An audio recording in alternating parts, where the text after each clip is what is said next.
I like salad. Do you like salad?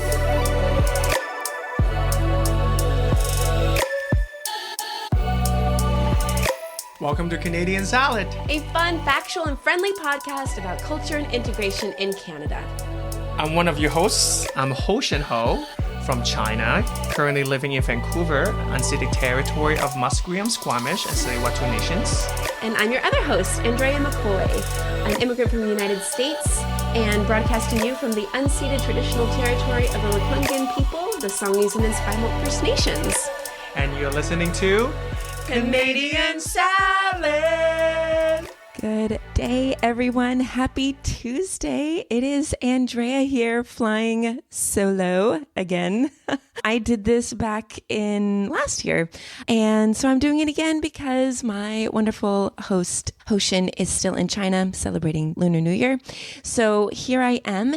And I was thinking to myself, oh my gosh, what do I do? What do I talk about? There's so much happening in our world and in our country and in our own lives. And I don't know about you, but I am honestly so weighed down by a lot of the negative news that I'm hearing regarding what's happening in the States to immigrants, the anti-immigrant rhetoric in Canada. And so I thought, you know what? I'm going to do something different. I want to talk about some wonderful things, some wonderful stories that have recently come out about immigrants and about what is happening on the ground. People who are advocating for immigrants, people who are immigrants themselves and pursuing a Canadian dream. I do feel like sometimes we can get so bogged down in the negative that we forget how positive things can be, and the people who are making huge changes in their own life and for the betterment of everyone around them. And so this episode is going to be very positive. I wanted to highlight the good things so that people can be aware, because if we don't hear the good things, it really inhibits us from pressing forward and we get very discouraged. And so I am here to say, not today. Today is going to be positive news and what's been happening on the pulse with immigrants here in Canada. I can begin with my own husband. He's an immigrant to Canada and he just took his citizenship photos. I know. He's been a permanent resident for 4 years, I think. Anyway, so it's a big step. And I think it's a very positive news because for him, sometimes it takes a while to make that firm decision, but we are getting closer. He is getting closer to becoming a citizen. I am already. So that's positive news.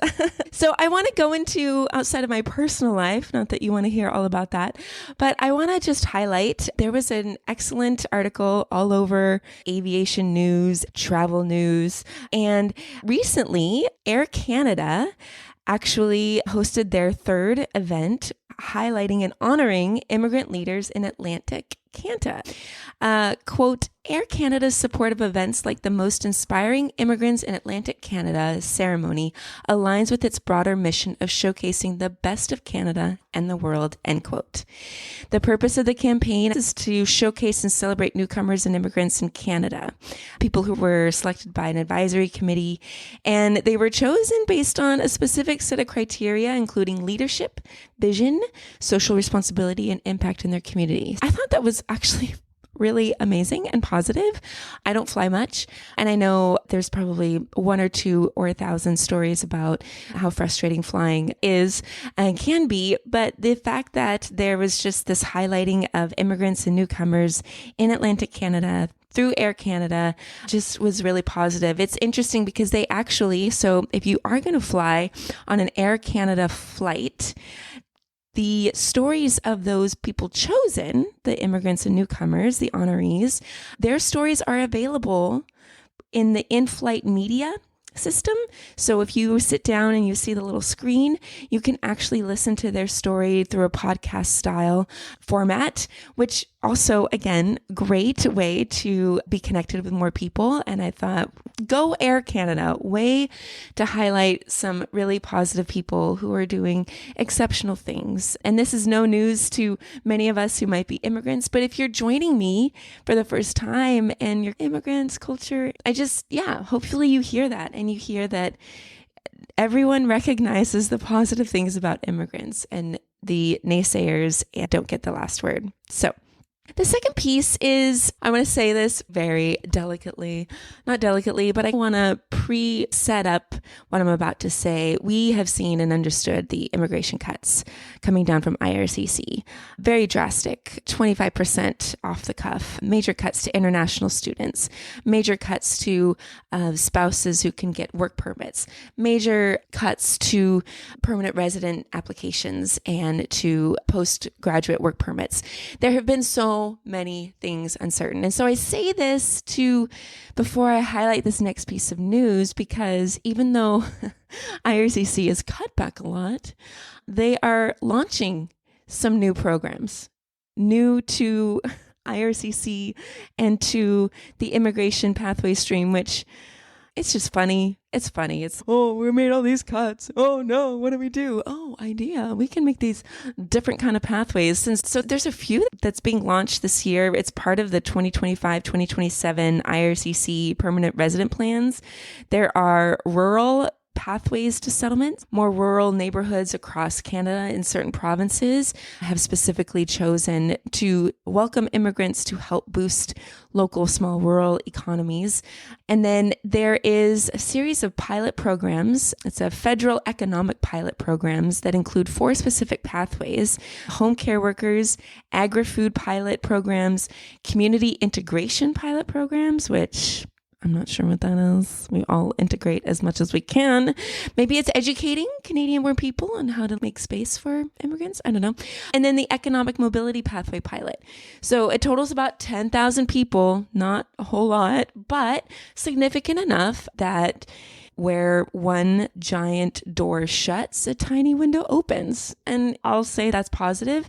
I will say, if you are someone listening to this podcast considering on immigrating to Canada in one of these streams, just do not expect that you could stay here very long. I feel like that is the one thing about some of these pilot programs and about Canada saying, hey, come.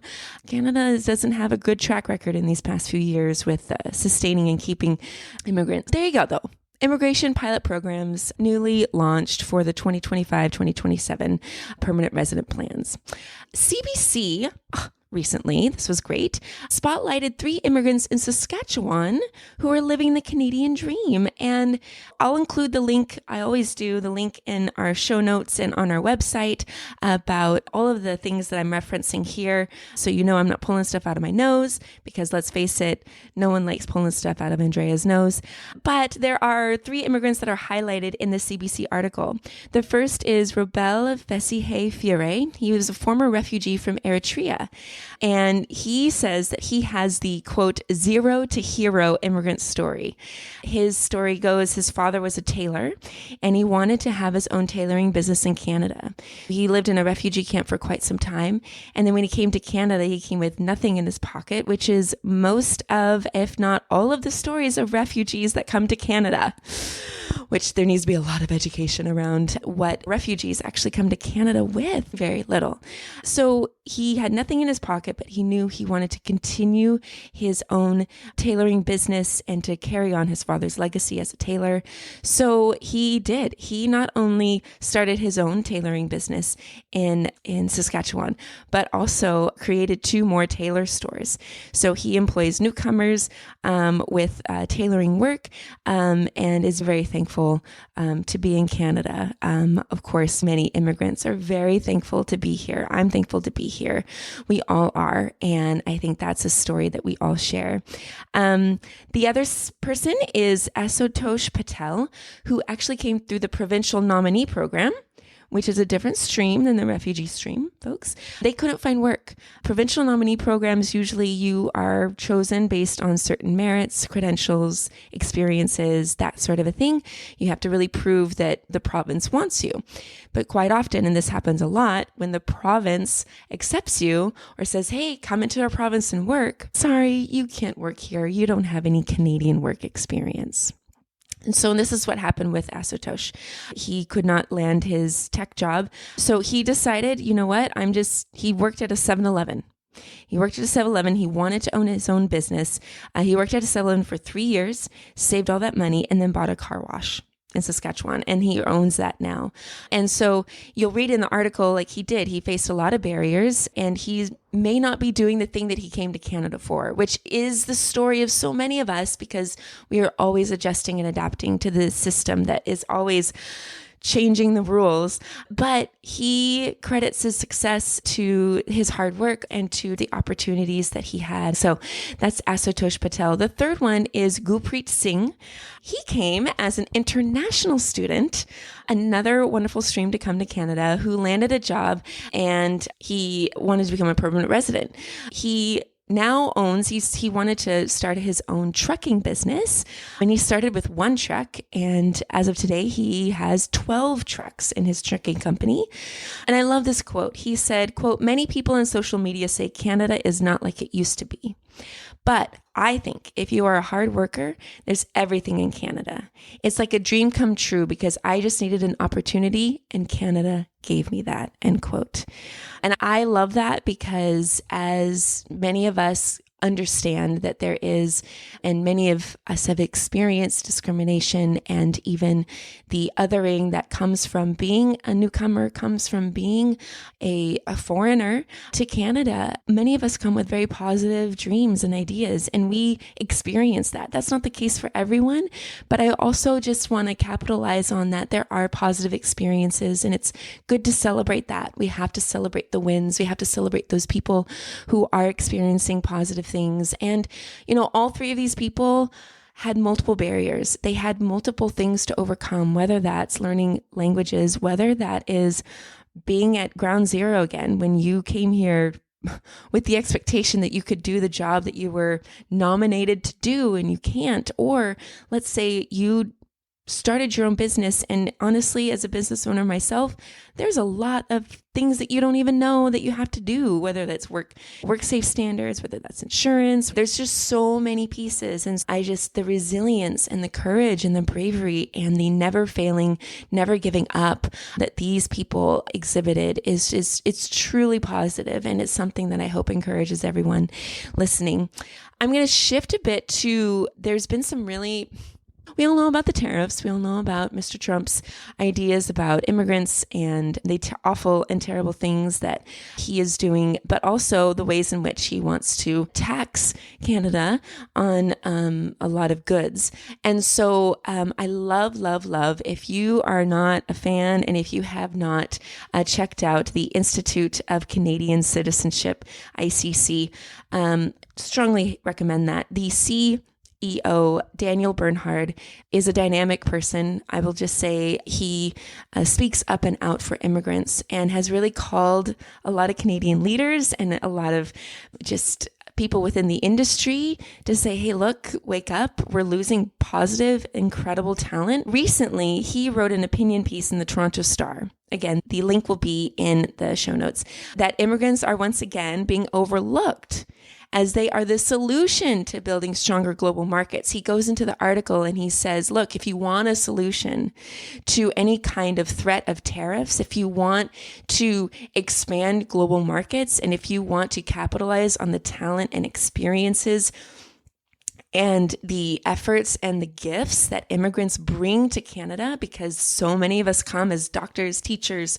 scientists, and we're not doing the skill or the trade or the role that we can do in this country because of whatever excuse or reason. Daniel's saying, we need to get over ourselves and we need to start including those people.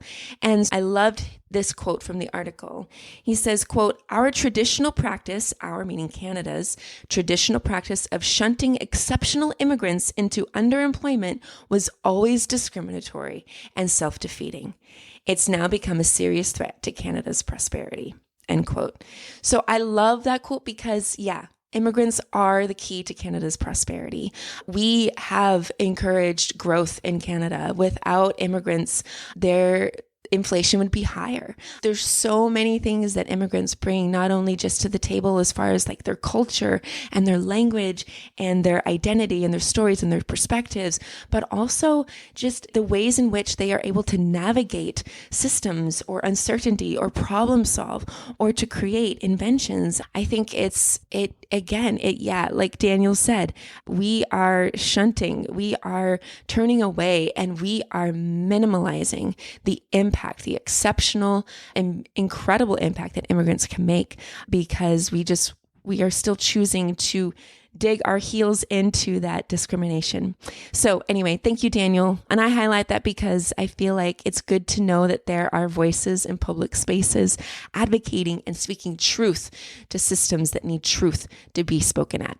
And then I just want to go through just some very quick positive facts about immigrants in Canada and include a little bit of information about, because it is February, Black History Month, whoop whoop. So I want to do that too. Positive facts about immigrants. Immigrants account for 33% of all business owners in Canada are immigrants.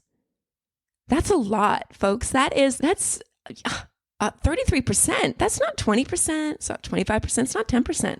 And I just have to say that as someone who has met a lot of business owners who are immigrants, again, it is no small feat, but the fact that 33%, and this is Stats Canada in 2021.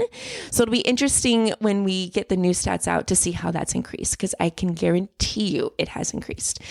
This was positive news, even though I feel like it's too late, but you know what? We will take it. IRCC has finally opened financial support opportunities for Palestinian refugees to come to Canada for the reunification with their family here. And so this is something that, of course, was long overdue, but very thankful that it is here now and that hopefully families can be reunited, and hopefully we can have another situation where I hope we can have continued peace in Palestine, and that people don't have to come, that they can stay in their home and connected to the land and the traditions and the ancestors that are there in Palestine. Moving to Black History Month, the theme, which I don't know if many know, but I will say it here. The theme of Black History Month is, quote, Black legacy and leadership, celebrating Canadian history and uplifting future generations, end quote. That is the theme. Black populations, actually, and this is according to Stats Canada, are the largest number of mother tongues among all represented groups, with about 250 languages. So Stats Canada came out with a statistic that there are over 450 heart languages or mother tongue languages spoken in Canada. Incredible. And Black immigrants or Black populations are the majority of those diverse languages, mostly from Caribbean countries, African countries. So I just thought that was actually very beautiful, because that is a legacy that Black people and Black immigrants and Afro-Caribbean immigrants are bringing to Canada, which is lovely.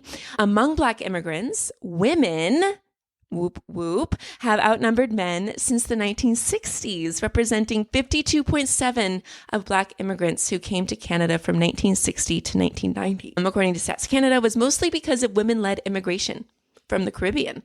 Black women are the foundation of the family and the matriarch of their countries, and they often get overlooked, and they work sometimes the hardest, and sometimes just are continuously putting forth so much effort and strength and courage to make things happen. I'm honored to know some Black women in my life, and the intersectionality and the multiple barriers that they face is, there's a lot there, and yet, still they rise. Another piece that I want to quickly just cap Black history.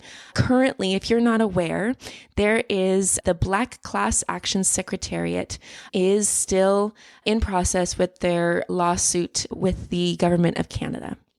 So this started a few years ago, actually, where Black service workers in the federal government had many stories of discrimination and oppression, and they are saying no more. Not anymore. And they're in a lawsuit against the federal government. The federal government has so far spent $8 million in taxpayer money because they don't want to comply to the conditions outlined in the class action lawsuit, which again, I think looking at how much that Black and even Indigenous people here in Canada have experienced the discrimination, the oppression. It's all about on Black people's terms. It's all on Indigenous people's terms because it has to be, because that's the right thing to do. And we know historically Canada hasn't done that. And so if you can support financially or even just amplify this case wherever you are, it's the Black Class Action Secretariat, BCAS. We'll include the link to their website, but they are still in process with that lawsuit. So any type of encouragement, support, amplification of what they are doing is really important. I'm sad that this has happened to so many people. At the same time, a positive news story because we have an opportunity to stand beside Black people and to say, not here, not anymore. And it's really important that we stand beside people who are fighting for their rights, who give so much, who give so much service and years of dedication to the government to make it work, to make it do what has been done, and then to get kicked in the shins essentially for the work that you've done. That's not fair and that's not right. And I think deep down, if any of us were in that same position, we would be suing as well. So do what you can to support them and what they are doing. That is the extent of the news. I like to keep these episodes under 30 minutes. I wanted to end with a poem. I do feel like there are so many immigrants before us. We easily get discouraged when we don't hear or feel like we have community. Maybe many of us don't have that community of immigrants or other people who are navigating systems and cultures and society that we are uncertain of. And so I think it's always important to remember where we've been so that we know where we can go. And I think that's in the ancestors, the immigrant ancestors that have gone before us, those who have broken down barriers, those have become the first of anything in Canada, those who never were thanked, never got their news story announced from CBC, those who work day in and day out just to make ends meet because they believe in something, they believe in a dream of freedom and of hope and of safety for their family, and they're here. And I love poetry. I think poems are very powerful. And so this poem is called I Am Migration. And if you look at the title, it's the word immigration with an A just between the I and the first M. And so I thought I would read this because it was very powerful. This is, oh shoot, I don't even know who wrote this poem. Oh yes, Ben Jacques. This is a poem called I Am Migration. I am migration. I am immigrant. I am refugee. I am job seeker. I am diaspora. I have crossed borders, rivers, oceans, deserts, mountains, in boats, planes, trucks, trains, buses, on foot. I have left family behind. I have known war, persecution, poverty, prejudice, alienation, detention, or lack of opportunity. Yet, here I am. I am your waitstaff, cook, caterer, dishwasher, grocer, Uber driver, pizza deliverer, janitor, mechanic, meat packer, gardener, farm worker, house cleaner, floor sander, bricklayer, manicurist, hairstylist, childcare worker, nursing home aide, nurse, doctor, technician, therapist, IT engineer, programmer, artist, musician, poet. You'd be surprised at what I know and what I can do. I know big airports and small apartments, bodegas and shopping malls, subways and turnpikes. I am a renter, homeowner, shopkeeper, entrepreneur. I am building, I am planting, I am learning, I am speaking a new language, I am missing loved ones, I am making new friends. I am migration. I am immigrant. I am your neighbor. I am your friend. That's the episode, folks. Good poem. Again, I'll include the link. You can check it out. This poem, I Am Migration by Ben Jacques. So thank you for joining me. I don't do these solo episodes very often. I am not a fan of just having my voice go off forever. I think there's plenty of voices that need to go off forever. Am I one of them? Not so much. But I did want to highlight something positive and for us to hear and learn and see and know that there are incredible people doing incredible things across this incredible country with very little appreciation, with very little resources, but with a lot of spirit, with a lot of strength, with a lot of purpose, with a lot of imagination and creativity. And it would be amiss if we didn't highlight and stop and pause to think of everyone who is doing incredible things and to hear these incredible stories. We need one another and we need community. And that's what Canadian Salad is. I just want to say that there is a space if you want to connect to the Canadian Salad community. You can sign up for a newsletter on our website, canadiansalad.ca. It's a great place to get connected. I'm working on a few things, want to grow Canadian Salad, but would love to have you present, would love to have you a part of the Canadian Salad community because we're all part of this grand old Canadian Salad. If you also want to just get a sneak peek on our social media, we do some episode clips. I try to do some highlights and things about immigrants. You can see a lot of the kickback that we get, but follow us. We are on TikTok. We are also on Instagram, and I've just launched onto Blue Sky.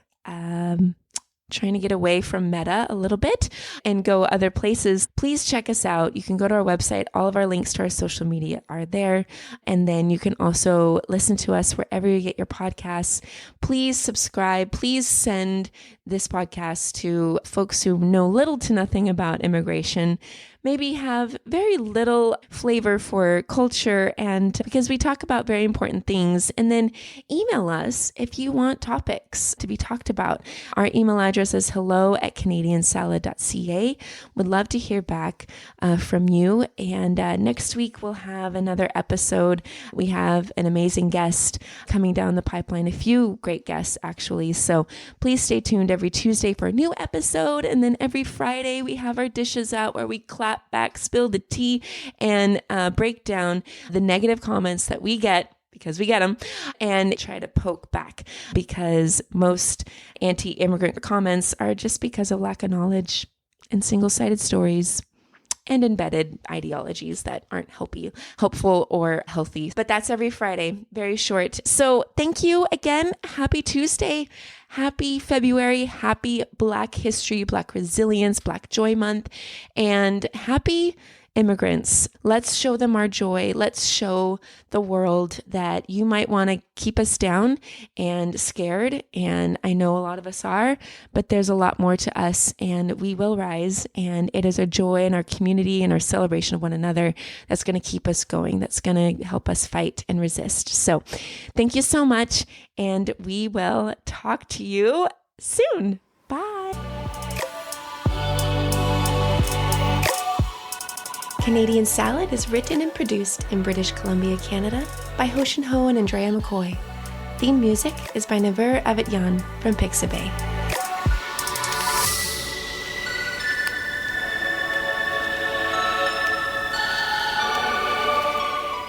This has been a good Drinklin production.